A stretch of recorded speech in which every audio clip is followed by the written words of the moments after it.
സ്വകാര്യ ബസ് ഉടമകളുമായി ഗതാഗത മന്ത്രി ചർച്ച നടത്തിയിരുന്നു. അതിനുശേഷം ഗതാഗത മന്ത്രി മാധ്യമങ്ങളെ കാണുകയാണ് തത്സമയം.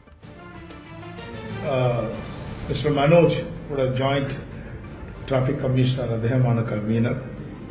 അവർക്ക് രണ്ടുപേർക്കും പുറമെ സഞ്ജയ് RJ എന്ന ഒരു ട്രാൻസ്പോർട്ട് എക്കണോമിക്സിലെ ഒരു എക്സ്പെർട്ടും കൂടി അതിലെ അംഗമാണ്. ഇത്തരത്തിൽ 5 അംഗ കമ്മിറ്റി ഞങ്ങൾ എടുത്തിരിക്കുന്നു. അവരെ നമ്മൾ അറിയിച്ചു. ഈ പേരുകളെല്ലാം അവർക്ക് വളരെ തൃപ്തികരമായിട്ടുള്ള പേരുകളാണ്. ഒരു 45 ദിവസത്തിനകത്ത് തന്നെ നിർബന്ധമായും ഈ പഠനം നീട്ടിക്കൊണ്ടുപോകാതെ അത് പൂർത്തീകരിച്ച് അവരെ അറിയിക്കും. അവരെ വീണ്ടും കൺസൾട്ട് ചെയ്യും. ഒഫീഷ്യലായിട്ട് ഈ കമ്മിറ്റി അവരുമായിട്ട് സിറ്റിംഗ് വെച്ച് അവരെ കണ്ട് സ്പെസിഫിക് ആയിട്ട് പൊതുപ്രശ്നങ്ങളല്ല, ഏതേത് പ്രദേശങ്ങളിലാണ് പ്രശ്നങ്ങൾ എന്ന് പഠിച്ച് ഗവൺമെന്റിനെ റിപ്പോർട്ട് തരുന്നതിന് വേണ്ടിയാണ് കമ്മിറ്റിയെ വെച്ചിട്ടുള്ളത്.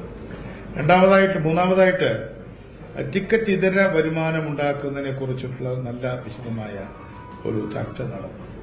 അതിൽ ഇപ്പോൾ പാർസല്, കൊറിയർ, അഡ്വർടൈസ്മെന്റ്, ഈ 3 കാര്യങ്ങളാണ് ചർച്ചയ്ക്ക് വന്നിട്ടുള്ളത്. അത് മോർത്തിന്റെ നിയമങ്ങൾക്ക് വിധേയമായിക്കൊണ്ട് തന്നെ ഇപ്പോൾ കൊറിയർ സർവീസ് നടത്തുന്നതിന് ബുദ്ധിമുട്ടൊന്നും ഇല്ല. പാർസൽ സർവീസിന്റെ വെയിറ്റ് തുടങ്ങിയിട്ടുള്ള കാര്യങ്ങൾ, അതിന് മുകളിൽ ഇത് കയറ്റാൻ പറ്റുമോ എന്നുള്ള കാര്യത്തിൽ പണ്ട് പറ്റുമായിരുന്നു, ഇപ്പോൾ ചില നിബന്ധനകളും കാര്യങ്ങളും ഉണ്ട്.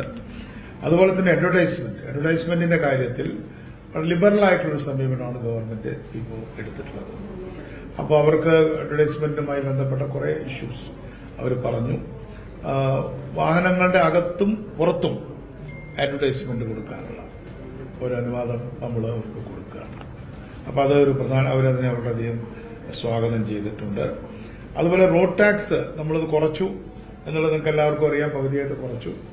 ആ കുറച്ച ടാക്സ് തന്നെ ആവശ്യമുള്ളവർക്ക് മന്ത്ലി അടയ്ക്കാവുന്നതാണ്. ഇപ്പൊ 3 മാസം കൂടുമ്പോഴാണ് അടയ്ക്കേണ്ടത്. അതേപോലെ തന്നെ 50% ഒരു വൺ ടൈം സെറ്റിൽമെന്റ് ഈ ചെലവിന്റെ കാര്യത്തിൽ നമ്മൾ നേരത്തെ തന്നെ പ്രഖ്യാപിച്ചിരുന്നു. അതും 3 മാസം സമയം കൊടുത്തുകൊണ്ടുള്ള വളരെ ലിബറൽ ആയിട്ടുള്ള ഒരു കാര്യമാണ് ചെയ്യുന്നത്.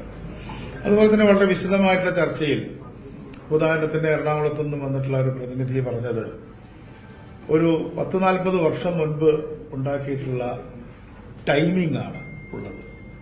ആ ടൈമിന് ഉദാഹരണത്തിന് കാക്കനാട്ട് നിന്ന് സൌത്ത് റെയിൽവേ സ്റ്റേഷനിലേക്ക് എത്താൻ 39 മിനിറ്റ് മതിയെന്നാണ് നിയമം.